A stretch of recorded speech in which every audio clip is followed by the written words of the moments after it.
Hi friends, நம்ம யாழ் டெக்ஸ்ல இன்னைக்கு நம்ம என்ன கலெக்ஷன் பார்க்க போறோம்னா Kanchipuram bridal semi silk sarees தான் பார்க்க போறோம். இதை ஒவ்வொன்றா ஓப்பன் பண்ணி காட்டுறேன் பாருங்க. ஃபர்ஸ்ட் நம்ம என்ன கலர் பார்க்க போறோம்னா ஒரு அழகான ஒரு ராணி கலர், அதாவது பிங்க் கலர் காம்பினேஷனுக்கு ஒரு பார்டர் வந்து பாத்தீங்கன்னா ஒரு நேவி கலர், முந்தி பாத்தீங்கன்னா உங்களுக்கு நேவி கலர்ல வந்துடும். பிளவுஸ் பாத்தீங்கன்னா உங்களுக்கு பிளைன் பிளவுஸ், அதாவது பிளைன் பிளவுஸ் வந்துடும். அடுத்த கலர் அப்படியே ஒவ்வொன்றா காட்டுறோம் பாருங்க. நெக்ஸ்ட் கலர் பாத்தீங்கன்னா ஒரு அழகான மெரூன் கலர் காம்பினேஷன். அடுத்த கலர் பாத்தீங்கன்னா ஒரு அழகான ராமா கிரீனு. அடுத்த கலர் பாத்தீங்கன்னா ஒரு அழகான உங்களுக்கு வயலட் கலர் காம்பினேஷன். இதுல எல்லா சேரீயுமே பாத்தீங்கன்னா உங்களுக்கு டபுள் டோன் தெரியும்.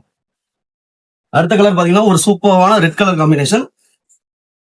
நெக்ஸ்ட் கலர் பாத்தீங்கன்னா ஒரு அழகான கிரீன் கலர் காம்பினேஷன். இது எந்த சேரீ வேணாலும் கீழே இருக்கிற நம்பருக்கு வாட்ஸ்அப் பண்ணிக்கோங்க. தேங்க்யூ, பாய் பாய்.